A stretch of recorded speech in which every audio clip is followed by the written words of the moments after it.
Boss Marathi सीझनचा एक latest promo आला आहे. कालचा जो राखीचा प्रोमो होता त्याबद्दल तर मी रिव्ह्यूमध्ये सांगितलं तुम्हाला. आणि संस्कृतीचं एविक्शन झालं ते तर काल रात्रीच मी न्यूज दिली तुम्हाला आणि ते कन्फर्म पण केलं आहे का संस्कृती घराबाहेर गेलेली ऑलरेडी. सकाळीच कन्फर्म केलं मी.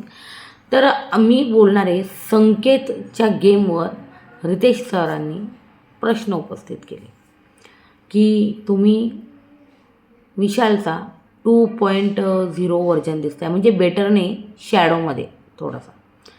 तर मी हेच म्हणेन की हे बघा, काटा टीमला मेकर सपोर्ट करत आहे आणि काटा टीमच्या बाजूने असा कोणीच कसा हुआ मुस्तन पैलवान जो आहे ना तो नाही आहे. हे बघा, या बाजूला होता विशाल, त्याच्यामुळे कदाचित यांना असं वाटलं असेल की संकेत जो आहे काटाकडून खेळला तर हे ऑपोजिट चांगलं वाटेल. आणि त्या दिवशी जो टास्क खेळला त्या टास्कमध्ये यार दिसत होतं, म्हणजे दोन दोन एवढे कसलेले मुस्तंडे एका टीममध्ये होते आणि दुसऱ्या टीममध्ये कोण होतं यार, राकेश तर टास्कच खेळला नाही. राकेशला काय बोलायचं. आणि राकेशला असंही त्यांनी उडवून लावलं असतं. मला नाही वाटत राकेश त्यांच्यासमोर टिकला पण असता. सागरला टिकू नाही दिलं त्यांनी तर राकेश तर बिलकुलच टिकला नाही. राकेश पण टास्क पण खेळला नाही, हिंमत बी नाही दाखवली त्यांनी ती. तो म्हणतो हेल्थची काळजी घेणं महत्त्वाचं आहे, त्याला हेल्थ महत्त्वाची. ठीक आहे, पण तन्वी हे काय आता काय बोलायचं. तन्वी, रेवा, दीपाली यांच्याबरोबर टास्क खेळून हे हिरो झाले आणि मग विशाल कॅप्टन झाला. काय बोलणार. यांनी तशी उमेदवारी मिळवलेली. बघा ना, विशाल संकेत ऑपोजिट कोण, विशाल संकेतच्या ऑपोजिट तन्वी, रेवा, दीपाली. आणि तर सागर तर काय बारकाच आहे, त्याला काय त्याला हे पकडू नाही शकणार का. तर हे जे नाही मी तर रिव्ह्यूतच सांगितलं होतं का यांनी हा टास्क खेळलाच कशाला, डायरेक्ट विनर घोषित करायचं होतं. एवढे दोन पैलवान असताना ह्या टास्क जिंकूच शकत नाही ना, जिंकूच शकत नाही. कमीत कमी एक हा जो होता ना, हा सामना आहे ना संकेत विरुद्ध विशाल ऑपोजिट असते ना, बघायला लय मजा आली असते, खतरनाक मजा आली असते, खरंच लय मजा आली असते बघायला.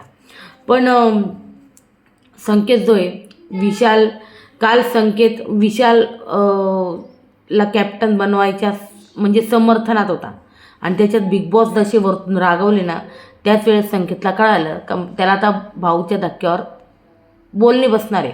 तर काल बोलला पण विशाल का तसं काही झालं तर मी तुला डिफेंड करतो. आणि हा बाहेर गेम खेळू म्हणजे सांगू का, यांनी गेम बाहेर पाहिला आहे. मेकर्स कोणाला सपोर्ट करत आहे, काटाला, तर यांनी काटाच्या बाजूला खेळायला पाहिजे होतं. हे बघा, एकदम कडू सत्य सांगू का तुम्हाला, एकदम कटू सत्य हे का टोळीला मेकर्सनी संपवलं, बाल्कनीला मेकर्सनी संपवलं आणि त्यांना काटा जे आहे ना ते फेवरेट्स आहे ते ठेवले त्यांनी. हे कटू सत्य तर मान्य करावंच लागेल आपल्याला. ते जर आणि कसं आहे, आपल्याला आपल्या बाजूने विचार करायचा असेल, म्हणजेच संकेतला त्याच्या बाजूने विचार करायचा असेल तर टोळीच्या बाजूने जे पण होते, रोशन असेल गेला, रुचिता असेल गेली, म्हणजे ते गेली नाही, कोणी पाठवलं, मेकर्सने. आता संकेतला टिकायचं असेल तर त्यांनी काटाच्या बाजूने खेळायला हवं होतं काटाच्या बाजूने. का कोणासाठी, स्वतःसाठी, कारण मेकर्सचा सपोर्ट आहे काटाला. मग ते त्यांच्याच बाजूने नाही खेळ म्हणून हा ओरडा बसला आहे. नाही तर संकेतची तारीफ झाली असती. संकेतची तारीफ आत्ता पण नाही झाली. तो टास्क चांगला खेळला, जबरदस्त खेळला, पण तो विशालच्या टीमच्या बाजूने खेळला त्याच्यामुळे त्याची तारीफ होत नाही आहे. सिम्पल आहे. तो काटाच्या बाजूने खेळत नाही म्हणून त्याची तारीफ होत नाही आहे.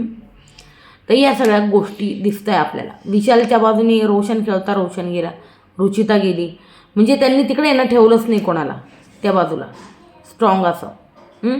मग त्याच्यामुळे ना विशालच्या बरोबर जे पण स्ट्रॉंग असेल ते एविक्ट करणार, म्हणून संकेतवर एविक्शनचा खतरा राहील.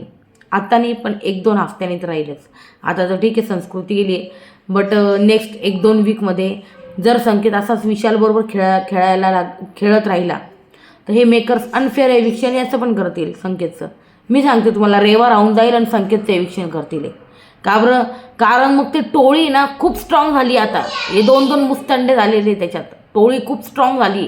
काटा एकदम काय म्हणता यार, एकदम कमजोर पडली त्यांच्यासमोर. काटा एकदम कमजोर पडली. 2-2 स्ट्रेंथवाले लोक तिकडं गेलेले. मग यांना जर काटा टीमला जिंकवायचं तर ते टोळीकडे एवढं स्ट्रॉंग गोष्टी का ते टास्क तर सगळे तेच जिंकून घेऊन जातील. विचार करण्यासारखी गोष्ट आहे की टास्क सगळे तेच जिंकून घेऊन जातील, मग काटाचं अस्तित्व काय राहतं. म्हणून मी हेच म्हणेल की संकेतनी त्याला जर गेममध्ये टिकायचं असेल ऑब्व्हियसली तर त्यांनी टीम चेंज करायला हवी आता फक्त टिकण्यासाठी.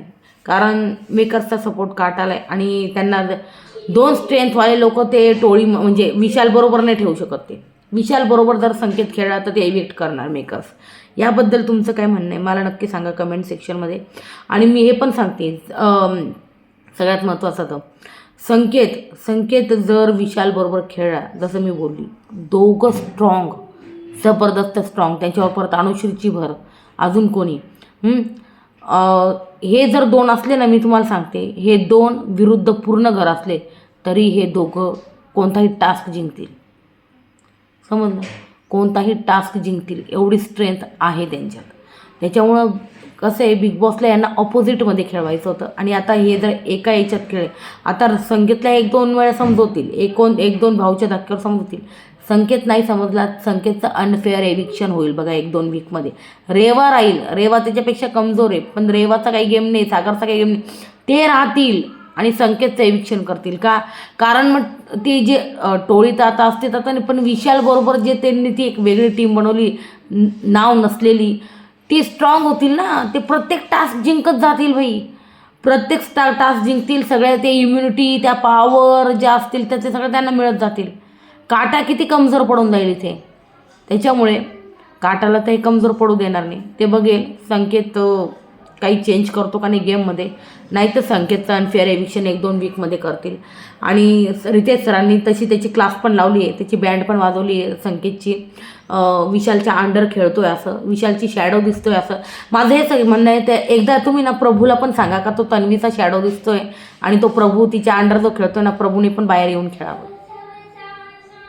हो की नाही, असं मला वाटतं आहे का प्रभूला पण ते एकदा त्याने ज्या ह्या सुया आहे ना टोचायला हव्या होत्या, जसे ते आत्ता संकेतला सुया टोचताय की तुम्ही ना विशालच्या अंडर शॅडोमध्ये खेळताय, तसं प्रभूला सांगा ना एक शब्द का तो पण तन्वीच्या शॅडोमध्ये खेळतोय आणि दिसतोय. तेच माझं म्हणणं आहे. तर एकंदरीत ह्यावर तुमचं काय म्हणणं आहे. मला वाटतं संकेतला घरामध्ये टिकायचं असेल तर त्याला ऑपोजिटमध्ये खेळावं लागेल आणि 2 स्ट्रेंथवाले लोक टास्कमध्ये जेव्हा भिडतील तेव्हा ते एक वेगळं काहीतरी दिसेल. आणि तेव्हा ते मग थोडंसं आहे ना ते पारडासारखं दिसेल. ते कसं आहे, पारडं एकाच बाजूने खूप खाली गेलेलं आहे आणि हे वरती ना स्ट्रेंथवाले लोक वरती आलेले. त्याच्यामुळे ना यार काटा किती खाली चालला आहे यार. काटाचा पण विचार करतील ना यार. काटाचे कौतुक आता कसं काय करणार ते. आता तन्वीचं खूप भरभरून कौतुक होणार आहे टास्कमध्ये. नक्की टास्क चांगली खेळते ती, मी ते म्हणत नाही, खरंच तिचं कौतुक व्हायला पाहिजे. राकेश बघा बरं एकदम भिगी बिल्ली बनून बसला होता, टास्क खेळायला गेला. दीपाली गेली आणि विशालने जे पकडलं होतं ते तर चुकीचंच होतं. विशालमध्ये इतकी स्ट्रेंथ आहे ना, असे हात पकडून ठेवले असते ना रेवाचे एका हातात आणि तरी ते दीपालीचा एका हातात, तरीसुद्धा तो त्यांना म्हणजे ते ना त्याला हलवू शकले नसते किंवा विशालला पाडू शकले नसते. विशालमध्ये इतकी स्ट्रेंथ आहे, मग त्यांना खाली पाडून मग एकदम ओव्हर ताकद दाखवून ती सप्लिमेंटची ताकद दाखवायचं काय बाबा, तुला दाखवायचं काय एकंदरीत या गोष्टी. तुमचं काय म्हणणं आहे सांगा कमेंट सेक्शनमध्ये. आणि व्हिडिओ आवडल्यास लाईक शेअर सबस्क्राईब नक्कीच करा.